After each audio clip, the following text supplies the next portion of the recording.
Okay.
Christmas carols?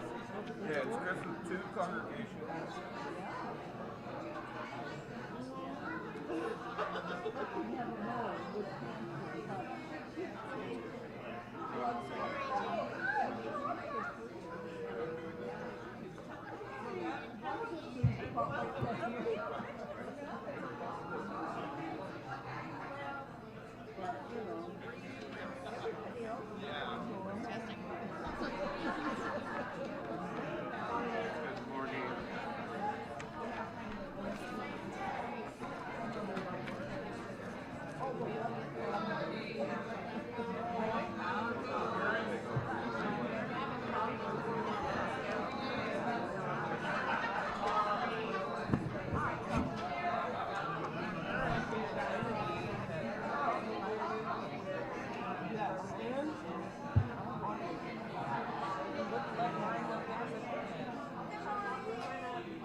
They got toilet tissue in there. They can use those. I'm good for now. Actual milk?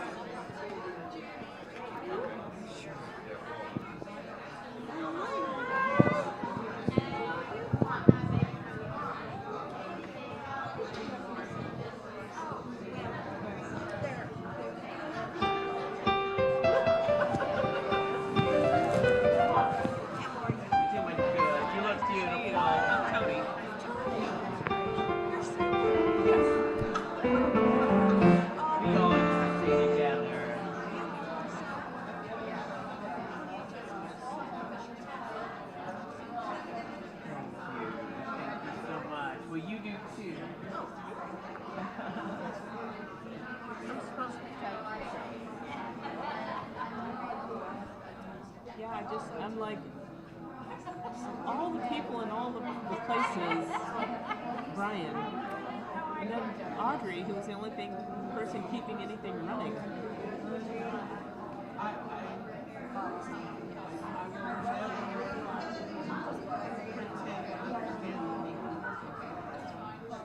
Not letting him pick up his stuff.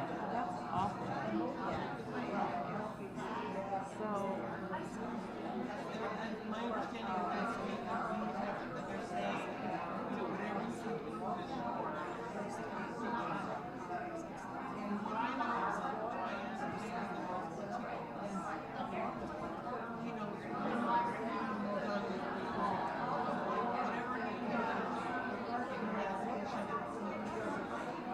he also wouldn't take anything that's not his. Exactly. I mean, that's the thing That's the that first gets thing. me. his character would tell him what is not his. As the sweetest man, he would never.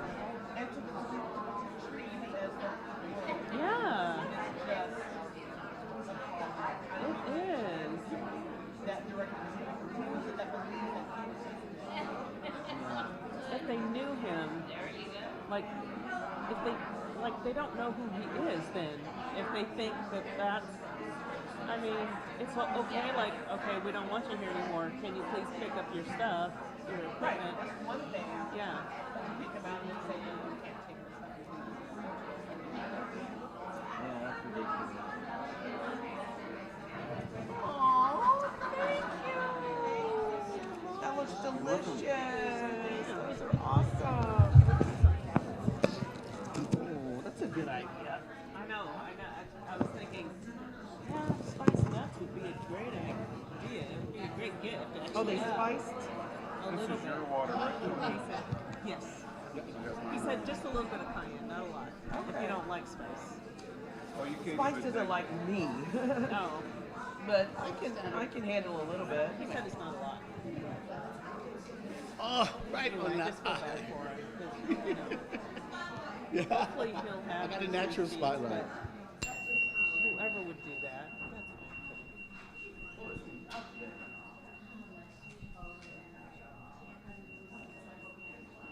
My magic wand.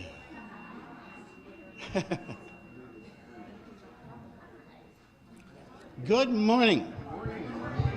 Peace be with you. And also with you. I feel like I'm in Catholic church again. I love it. Uni-Catholic? Yeah, not to be confused with Unicostal. Yeah.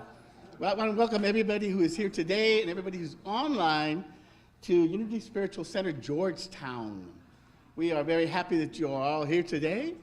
And this is the week that we celebrate Christmas, the birth of the Christ consciousness. And I'm going to be talking about that a little bit later.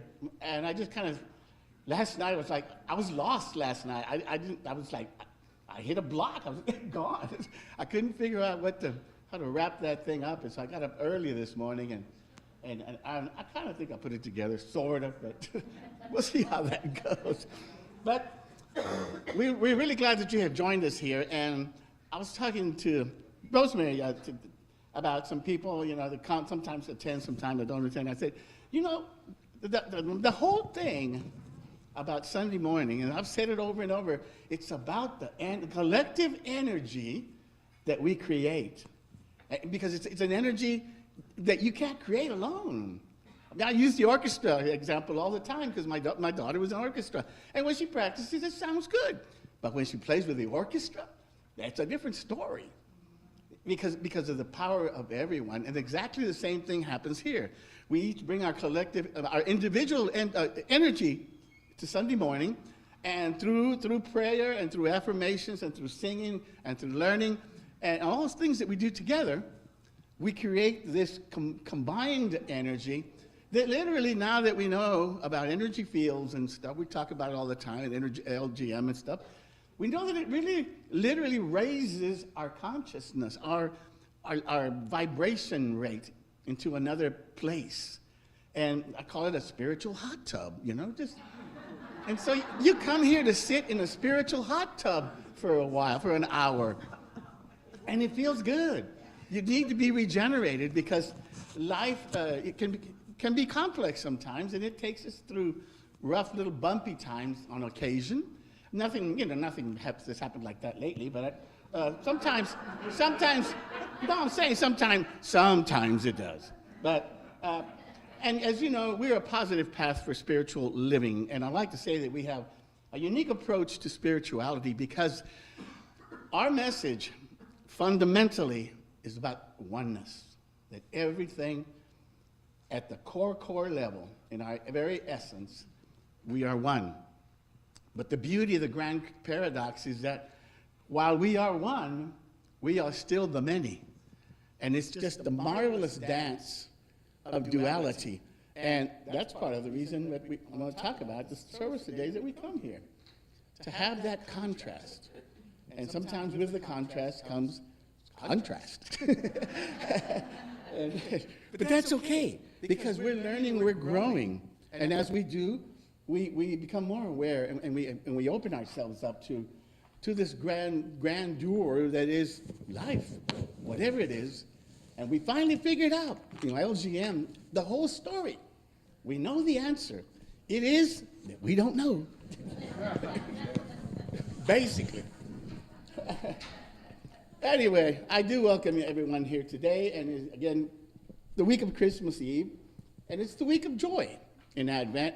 So my talk will be a little bit about joy and a little bit about Christmas and the significance of it from our perspective.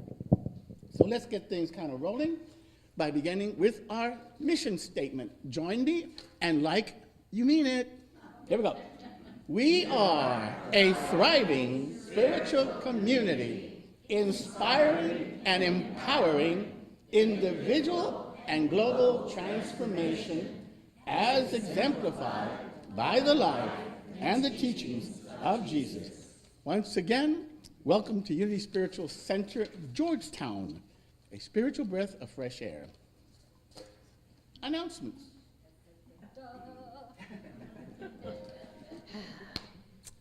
Good morning. If you are here for the first time, we would like to extend a special welcome. If you feel comfortable, please raise your hand and stand and let us know your name. Anyone? Oh, hi. You're a special someone too, aren't you? You're sure. Well, we are very glad to have you here today. Anyone else? Okay. If you'd like, we have welcome packages out on the welcome table, and if you would like to get one and fill out the little form and let us know all about you. Not that we're nosy or anything. We just like to make you family. Not the way the government's nosy. Okay. We hope you feel welcome, and we'll choose to make Unity Spiritual Center Georgetown your spiritual home. All right, time for the announcements. Merry Christmas. Exclamation point, exclamation point. Merry Christmas. Christmas Day is this Wednesday. Reverend Tommy, the prayer chaplains, and the music team will get you in the Christmas spirit today, the Unity way, if you're not there yet. Anybody not there yet? All right, the book club will resume in January. We will meet on the fourth Tuesday of each month, which is January 28th for next month, at 10 a.m. at Ann Kennedy's home. This first meeting will be a planning and conversational time to get the year started, so we look forward to you joining us. We are still looking for volunteers. Please consider helping out during a Sunday service. We have forms out on the welcome table if you'd like to volunteer. You just fill that out and leave it with our admin, Carrie, okay? Please be sure to check our e-newsletter sent every Friday morning. We post the Unity Daily Word on Facebook and Instagram every morning, as well as a daily prayer break at noon. And we're also posting the Advent message of the day until Advent is over. Be sure to like and share.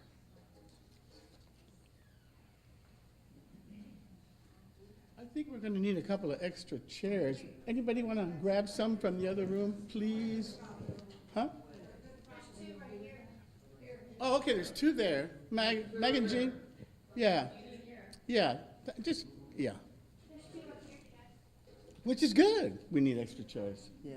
Oh, I should have said that joke about the squirrels that were baptized. Remember that? They found the solution to the over whatever it was, the squirrels.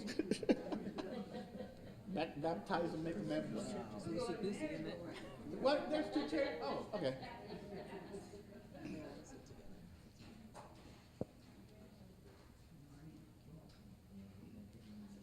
It's okay. We got all day because the Cowboys don't play till tonight, so we're good.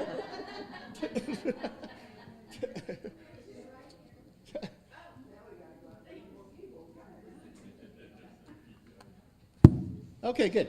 So as you know, we do like to start with a little humor, the service, because it kind of relaxes you, kind of opens you up to joy. And this is joy, so perfect. But I have run out of jokes, if not officially, but kind of. But Dan's always good for a joke or two. He's very, very valuable in many ways. It's all right, I'm going to turn it over to Dan. Yay, Dan. Okay, so first grade class, and the teacher is teaching the students about whales. And the little girl raised her hand. She says, well, I heard that Jonah was swallowed by a whale. Teacher says, actually, that's not possible because whales have these pleats in their throat that filter out the plankton and the krill. And they're big animals, but they can't swallow a human. And the little girl says, my Sunday school teacher said that Jonah was swallowed by a whale. The teacher's starting to get angry because she doesn't like to be challenged. And she says, there is no way that a blue whale could swallow a human. And the little girl says, when I get to heaven, I'm going to ask Jonah if he was swallowed by a whale. And now the teacher's really angry, and she says, well, what if Jonah went to hell? And the little girl says, then you can ask him. I like that, Dad. You see, that's how you start a service. Let's rise and begin.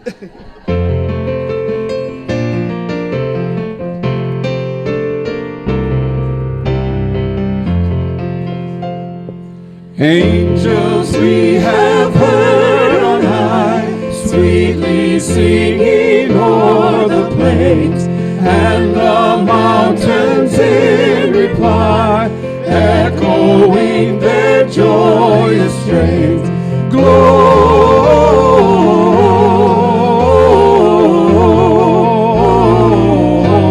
Gloria in excelsis Deo.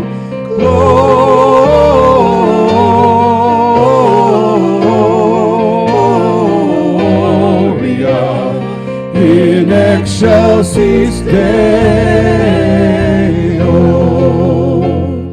Shepherds, while this jubilee, why your joyous strains prolong? What the gladsome tidings be, which inspire your heavenly song. Gloria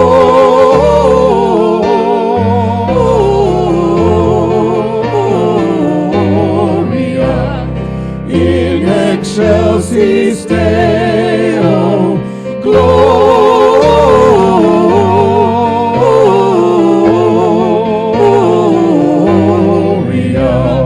in excelsis Deo. Come to Bethlehem and see him whose birth the angels sing. Come adore on bended knee Christ the Lord, the newborn King. Gloria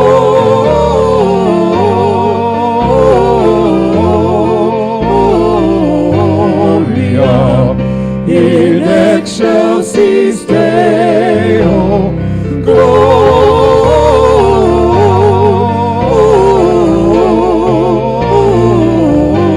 Gloria in excelsis Deo.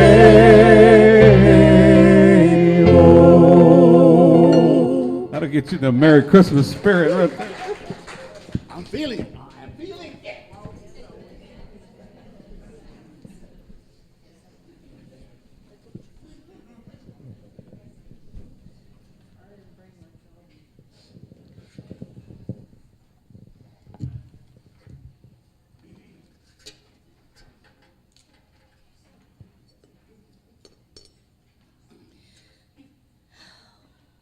Wow. You guys bright. You're so bright and shiny and full of love. And we even have an extra singer this morning. Yay, thank you. The mic? Oh, you can't hear me? Can you hear me? Okay. Okay. Well, as we begin our morning, we will ring the crystal bowl. Open your minds and your hearts to become one in unity and community as we look forward to the joyous coming of Jesus the Christ.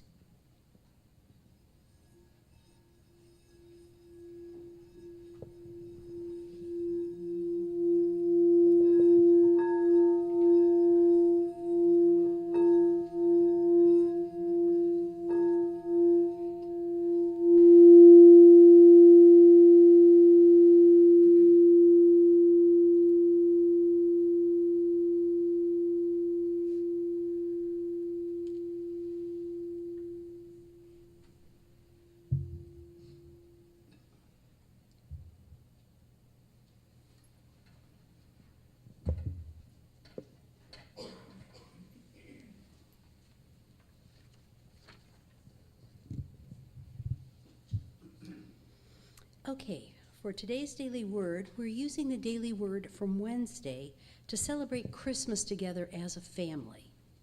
Okay? So today's daily word is Christmas. The affirmation is, "My joy is complete. Christ is reborn in me." The inspiration for today's daily word comes from Luke 2:10. "I am bringing you good news of great joy for all people." Christmas Day is the culmination of a busy season of planning, visiting, and volunteering, and celebrating with joyous activities. I feel joy and gratitude as I enjoy the day. I may gather with family and friends or spend time in peaceful solitude. However I celebrate, I revel in understanding this is the fulfillment of the Christmas season, the celebration of the birth of Jesus Christ, and the rebirth of my Christ self. All the busyness of the season and outward preparation are symbolic of time and inner preparation for spiritual rebirth. I am grateful for the Christ Spirit reborn in me. I give thanks for my heart-to-heart connection with my dear ones, near and far, and bless all others with thoughts of love and peace and best wishes for a Merry Christmas. Please read the affirmation with me twice. My joy is complete. Christ is reborn in me. My joy is complete. Christ is reborn in me.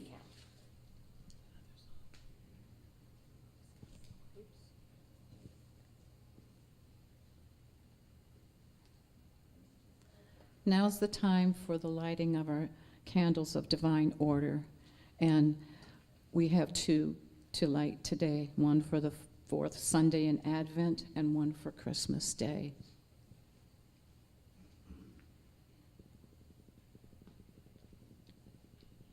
And I like to hold this up so people can see what greatest joy you are.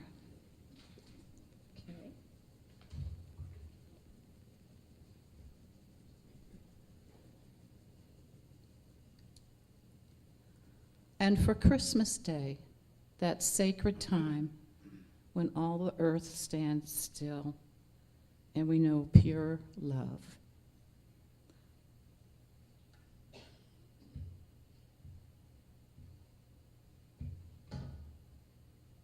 So share with me now in our prayer of an intention. living Spirit opens our minds, opens our hearts, and touches us all deeply with love. And sends us out as agents of love, agents of peace, agents of justice. Amen. And we will bless the children ahead of time today, because we are all children at heart, and this is the most joyous time of the year. So now we'll have some more music.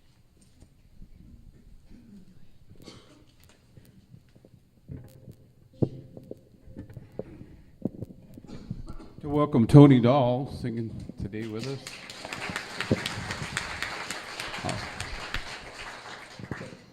Sing along, y'all know this one.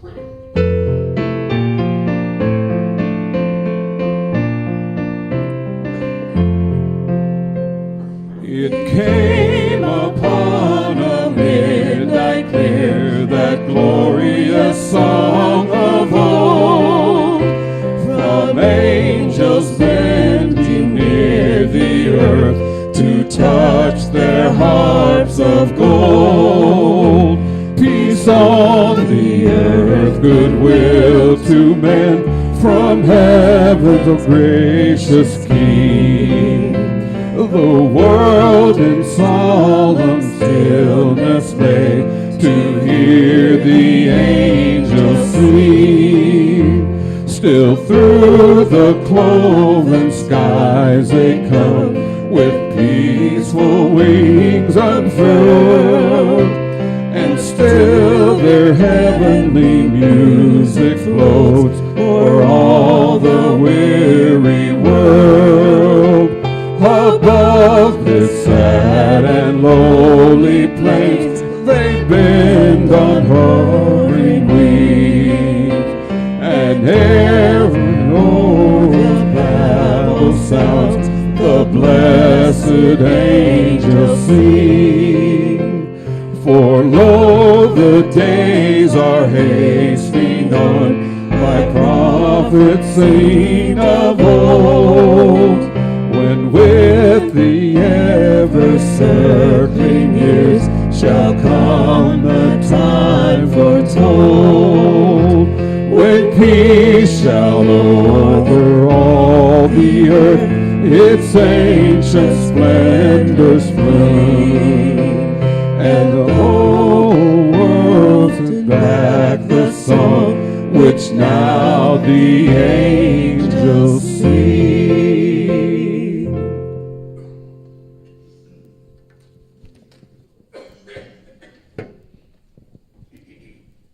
Let's join together now with our statement of being and our mission statement. There is only one presence and one power acting in my earth and in my life, God the good, omnipotent.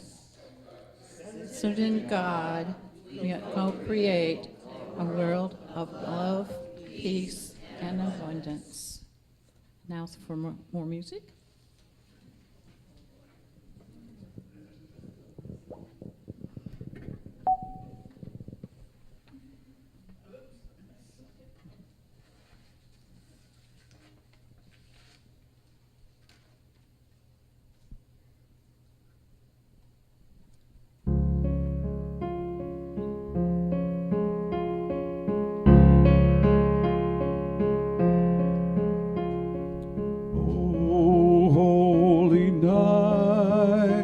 The stars are brightly shining. It is the night of our Lord's holy birth. Long lay the world in darkness, no light shining, till he appeared, and the soul felt its worth. A thrill of hope, a weary world rejoices, for yonder breaks a a new and glorious morn. Fall on your knees. Oh, hear the angel voices. Oh, night divine. Oh, night when Christ was born. Oh, night divine.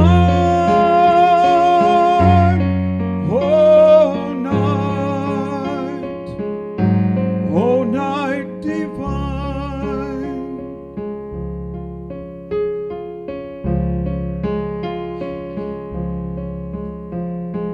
Truly he taught us to love one another. His law is love, and his gospel is peace. Chains shall he break, for the slave is our brother,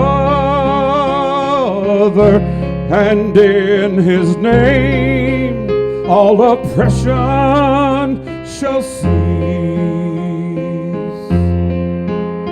Sweet hymns of joy in grateful chorus raise we, let all within us praise his holy name. Christ is the Lord. Oh, praise his name forever. His power and glory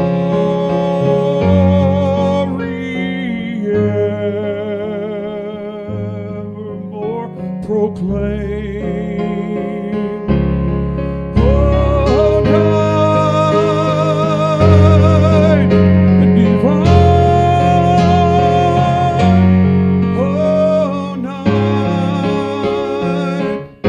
Oh, night divine.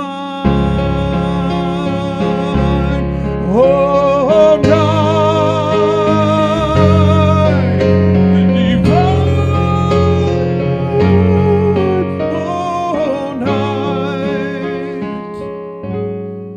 Oh, night divine.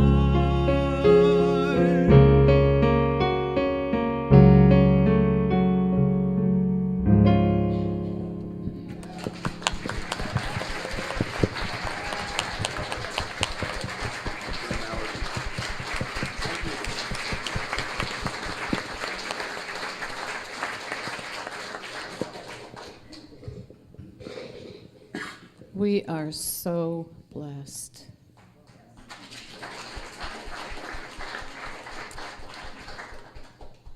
Let's all take a deep breath and know that this is the time for our community prayers.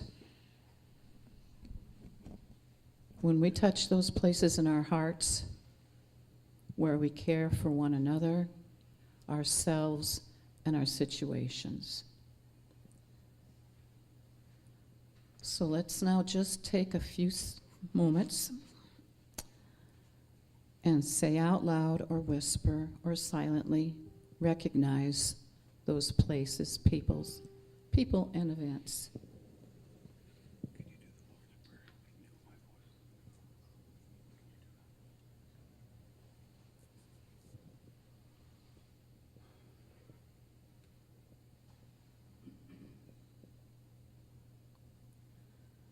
And let's come back to focus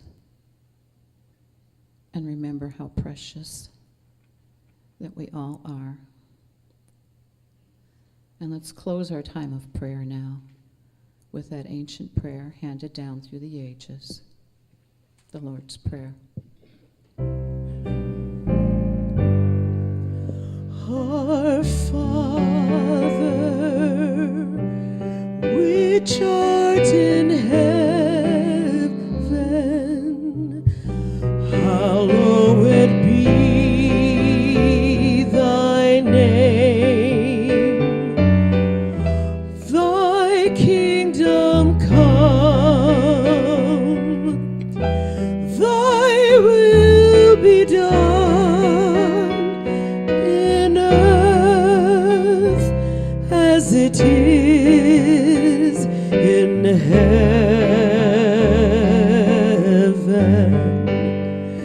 Give us this day our daily bread, and forgive us our debts as we forgive our debtors. And leave us not into temptation, but deliver us from evil. For thine is the kingdom and the power and the glory forever.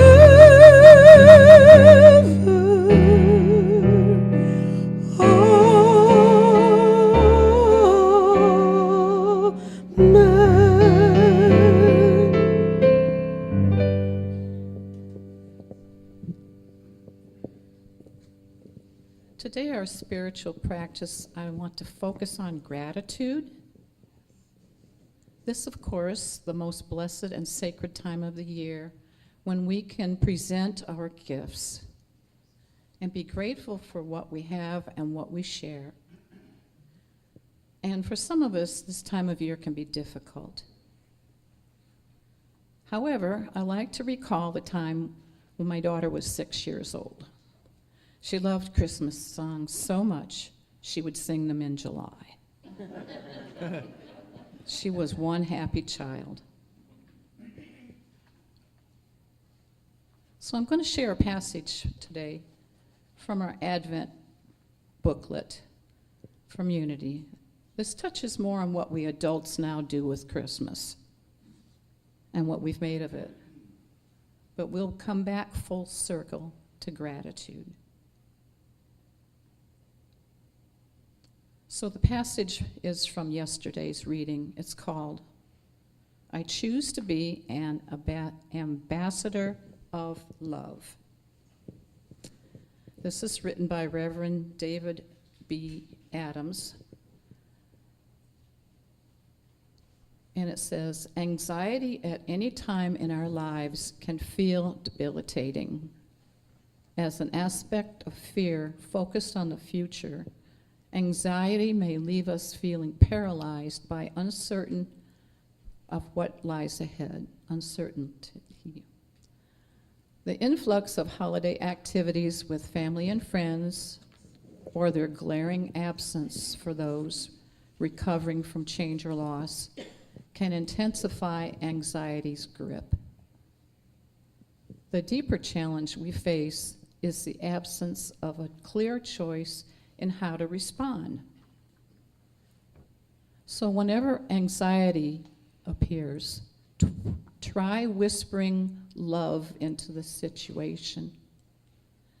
Close your eyes and become still and whisper the word love to yourself like a mantra. Choose to be love's ambassador at that moment. Speak its transformative power into the situation. Open your heart and affirm that love, in which you are divinely made, is more than enough to quell any fear. In this and every moment, love will see you through. And the Bible passage is, let all that you do be done in love. 1 Corinthians 16:14. So I know personally, I am so grateful for this church family, all the staff and volunteers who have given powerful gifts of more than their time. So let's take these special moments and contemplate the fullness and the meaning of Christmas. And we'll just be silent for a few minutes and go to that place of comfort and knowing that we are pure love. Dan will bring us back with special music.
I am so blessed. I am so blessed.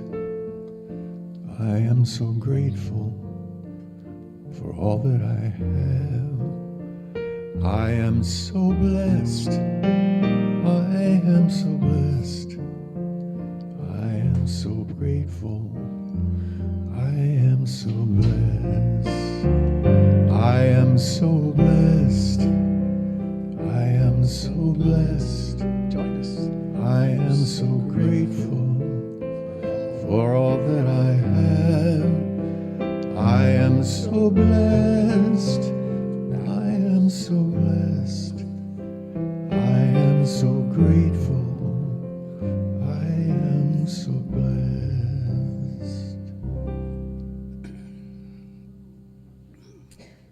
You ever wonder where thoughts come from? We've been talking about that at LJ. I'm like, what are they anyway? I was sitting back there and I got an interesting thought. You know, I grew up in a Hispanic culture. And so I live in two worlds, and I'm equally comfortable in one as the other.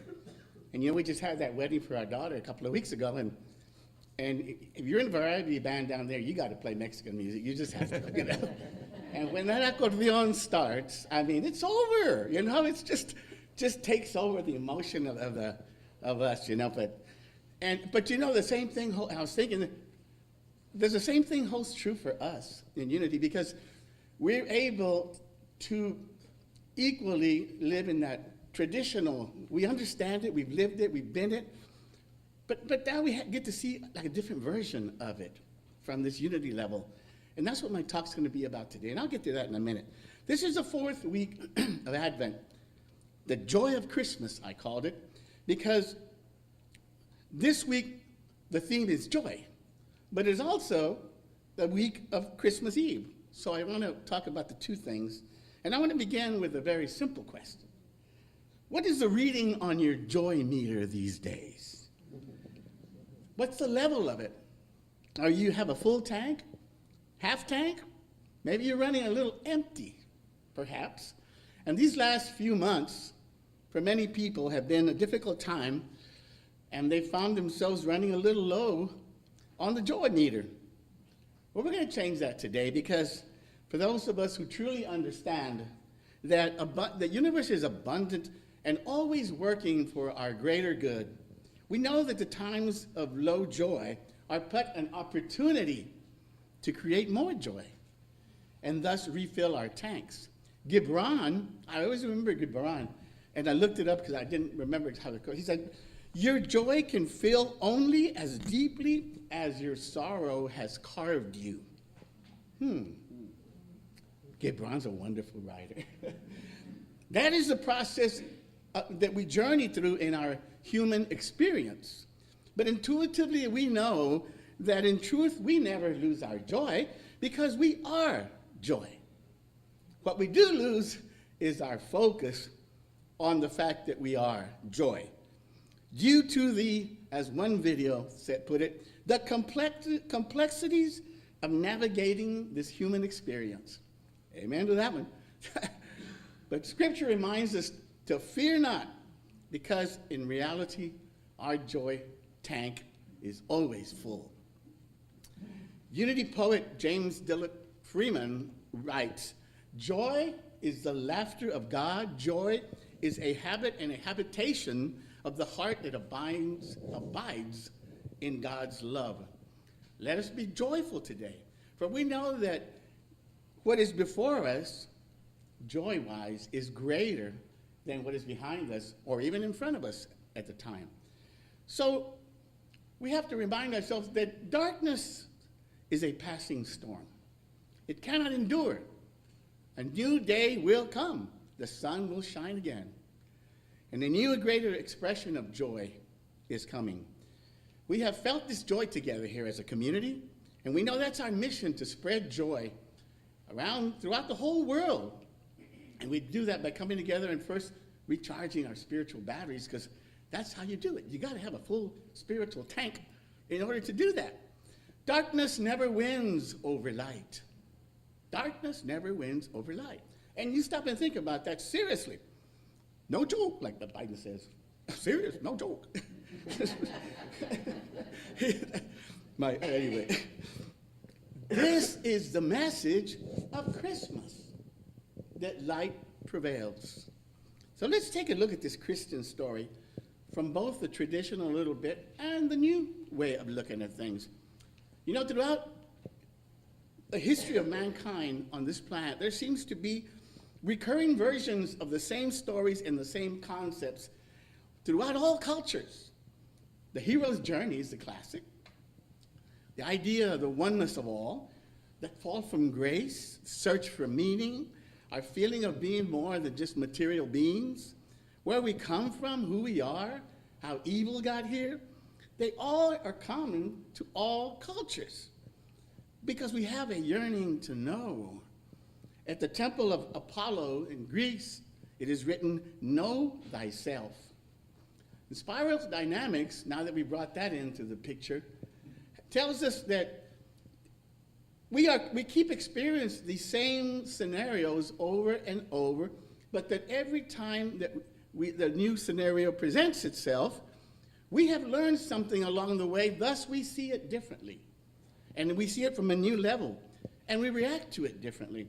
And this is all part of the unfolding. And the one thing that this tells us is that we learn through repetition.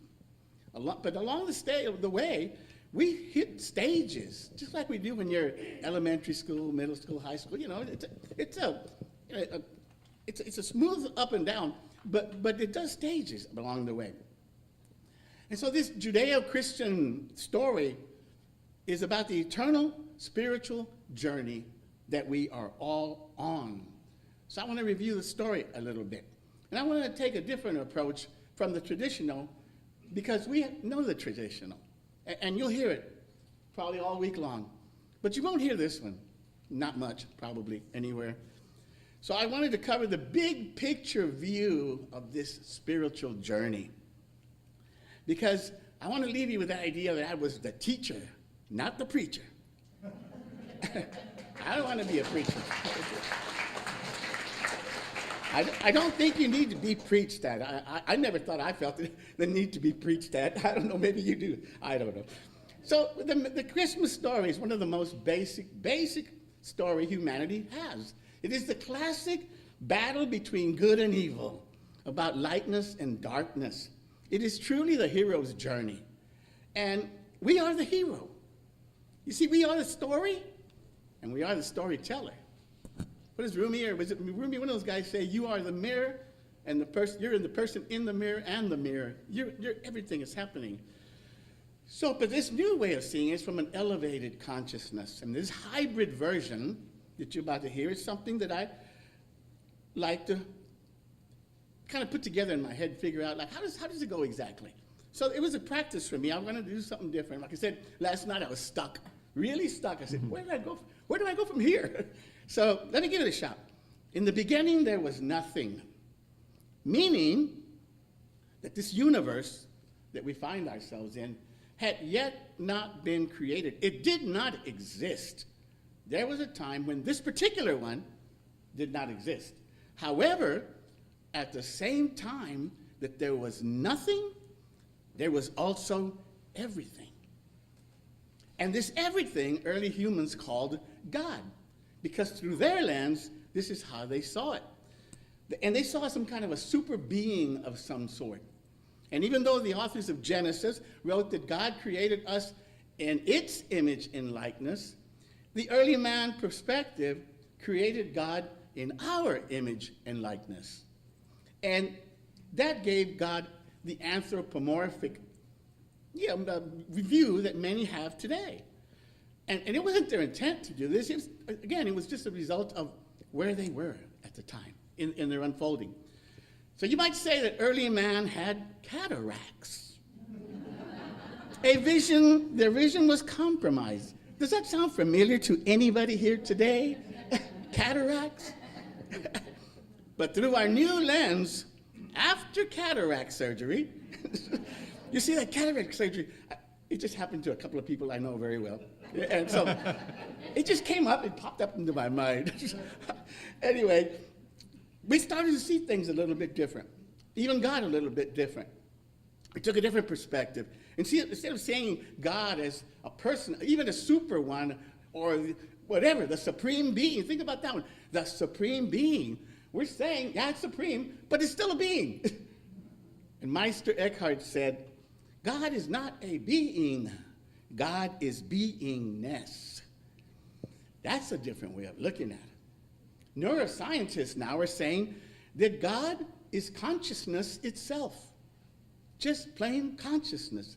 And we don't even know what that is, any more than we know what God is. But we know it's there.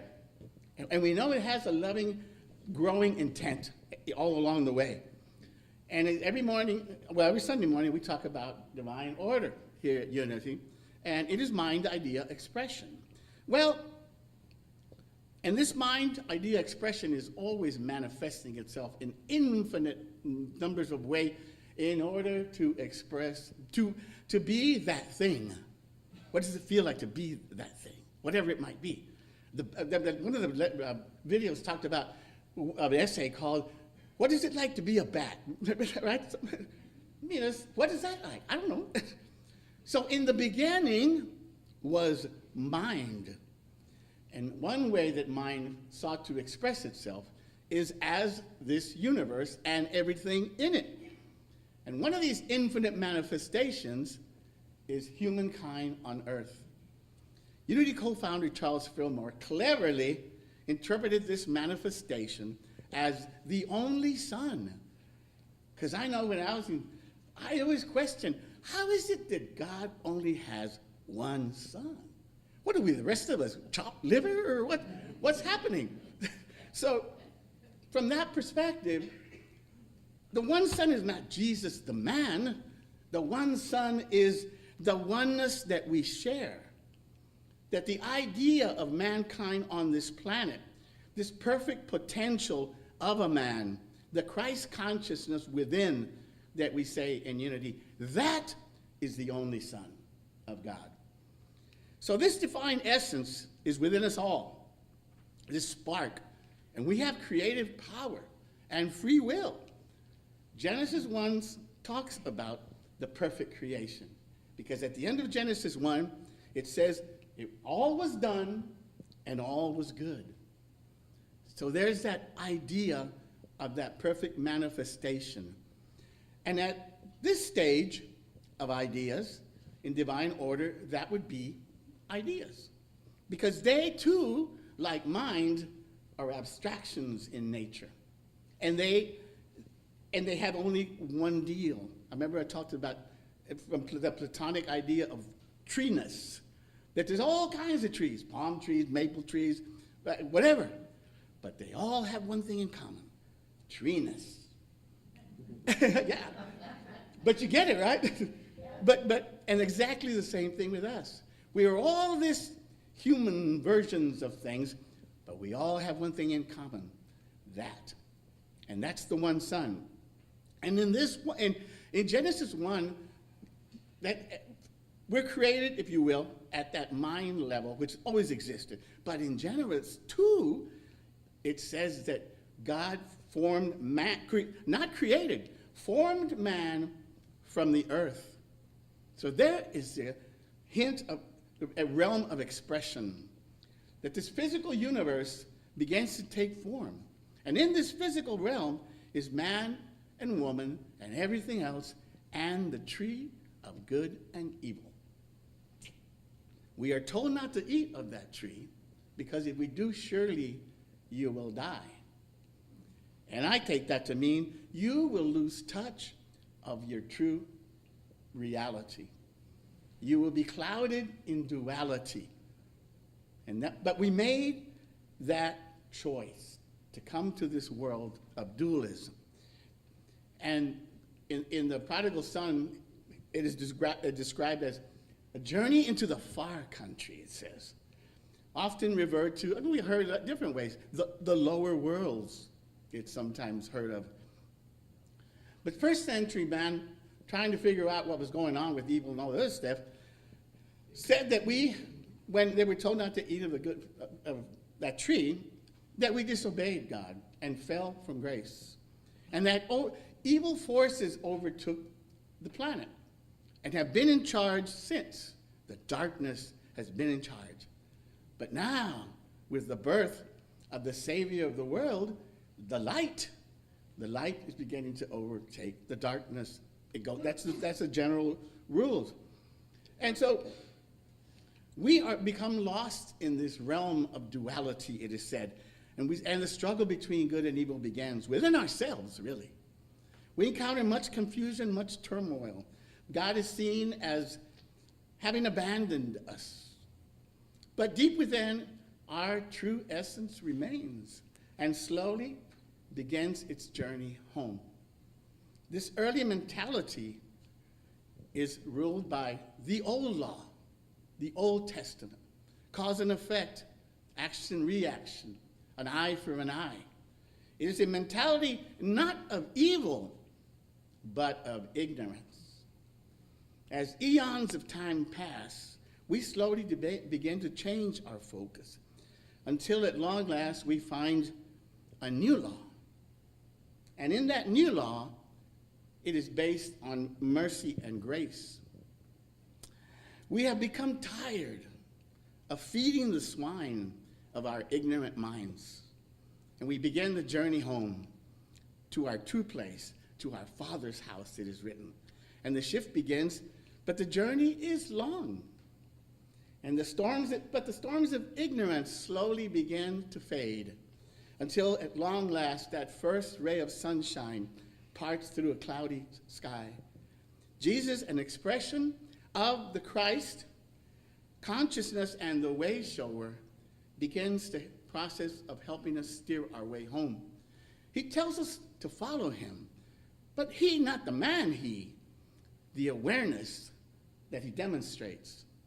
His message of love and forgiveness, we are told, is the path to the mountaintop.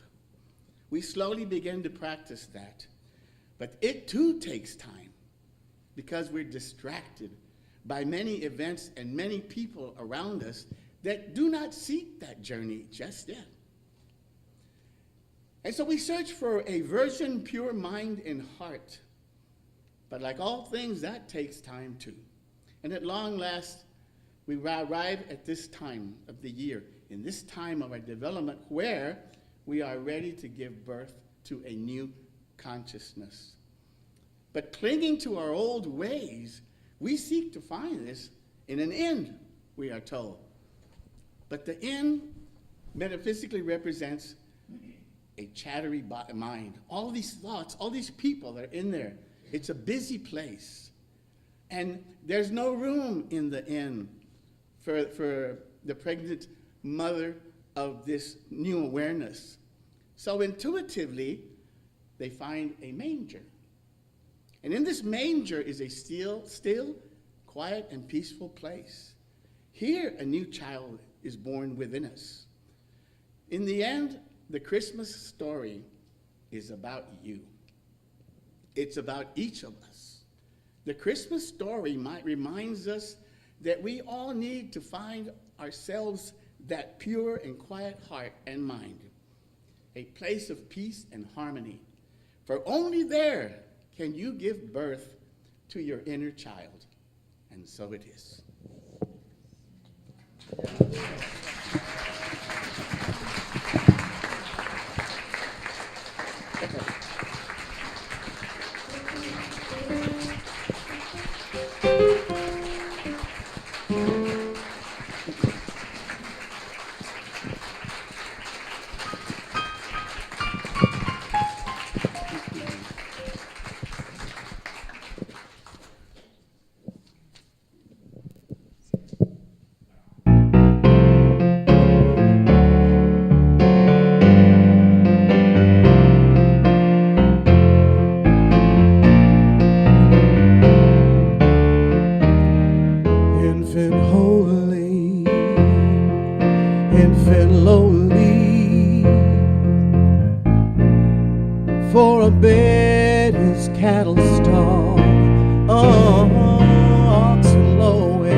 Proclaim the spiritual birth while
Christmas to everybody.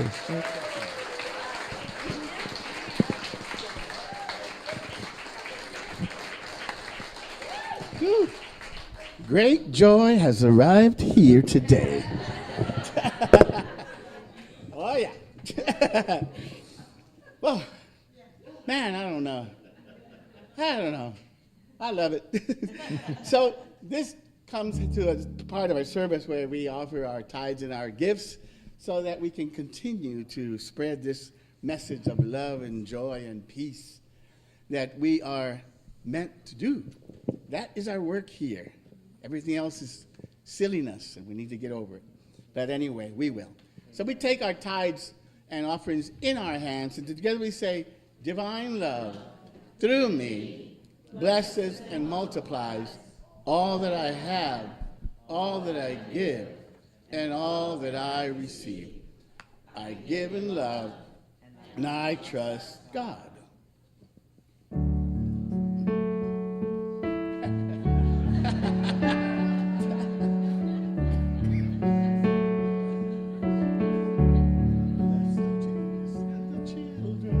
Everything I see, everything I do is blessed by your hand, God. I give it back to you. Everything I give, every thought that's true is magnified in kind, God. I'll give it back to you.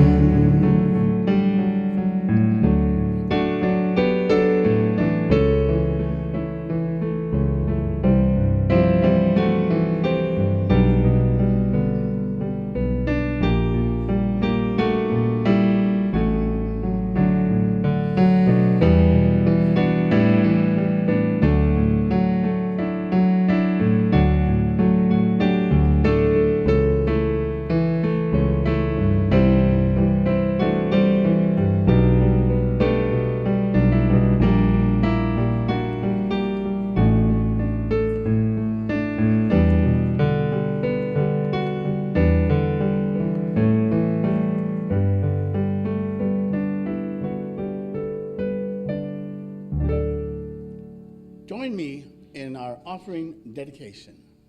We bless and dedicate these tithes and offerings as an expression of divine love, and we release them to manifest that love in our community and in our world. We bless the children of the world. We love you, we bless you, we appreciate you, and we behold the Christ you are. Final announcements. Ellen is our prayer chaplain today. Thank you for everybody who participated in the service. LGM is on hiatus for now, and there'll be an update about that sometime soon, so whatever. Anyway. Stop. So most of you, I think, know that this will be Reverend Tommy's last day for now here at the podium. He and Rosemary are going home for a well-earned R&R. And I couldn't, well, none of us wanted to let this day go by without showing them how much we love and appreciate them and everything they've done for our spiritual community in their first 3 years here. And I think all of us realize that we have in the past few months made a mighty effort to try to keep Tommy and Rosemary here. And I was thinking, what is it about them that makes us love them so much and want them to stay so badly? And is it Tommy's jokes, maybe? Or I think Dan's are better. Or is it his alter ego as a drummer in a rock band? Yes. Woo! Yes, get down. Oh my God. Was that last night? That was Thursday. Oh, that was Thursday. Okay. And when I really think about it, I think one of the reasons is because we love him and he's a perfect fit as our minister because we chose him.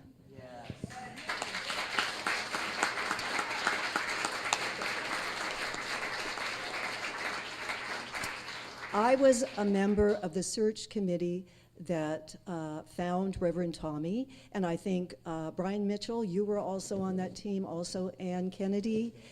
And the most important thing is before we ever started that search, we asked the congregation, what do you want in a new minister? And we did surveys, we did focus groups, we talked to people, and they told us what qualities and attributes they wanted in their new minister. And we listened. And we got him.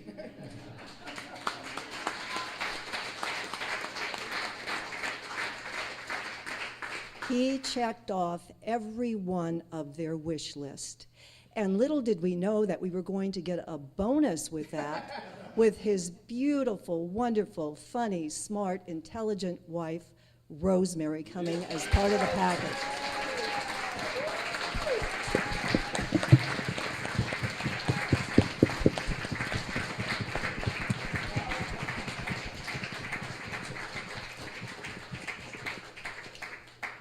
And sometimes her daughter.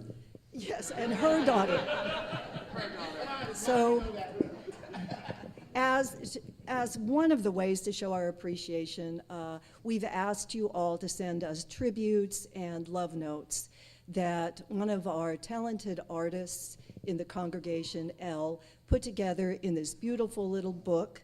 And we want them to take this with, Tommy, no, Rosemary, get back up here.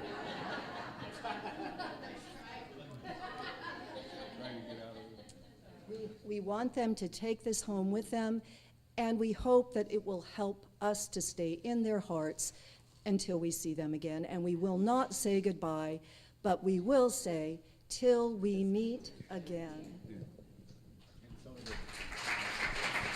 Some trails are happy ones, others are blue. It's the way you ride that trail that counts. Here's a happy one for you.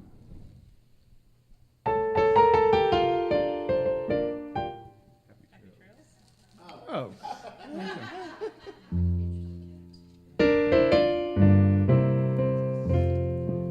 Happy trails to you until we meet again. Happy trails to you. Keep smiling until then. Who cares about the clouds when we're together? Just sing a song and bring the sunny weather. Happy trails to you until we meet again.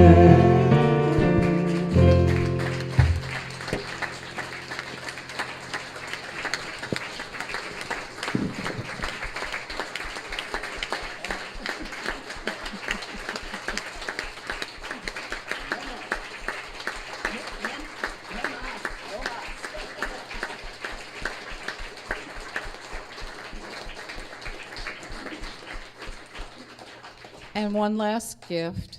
We have a card for people to sign and contributions here, and we'll give that to them shortly.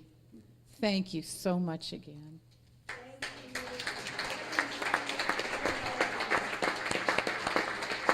Let's end with our peace song. What? Oh, I can't say anything. I can't do it. It's all right. It's in my heart.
enfolds us, the power of God protects us, the presence of God watches over us. Wherever we are, God is, and all is well. I am light, I am love, I am power, I am presence, I am. See you soon.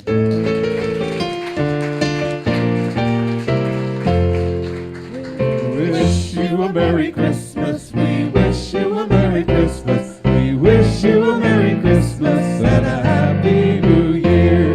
We wish you a Merry Christmas. We wish you a Merry Christmas. We wish you a Merry Christmas and a Happy New Year. Good tidings we bring to you and your kin. Good tidings for Christmas and a Happy New Year. We wish you a Merry Christmas. We wish you a Merry Christmas. We wish you a Merry Christmas and a Happy New Year. Merry Christmas, everybody.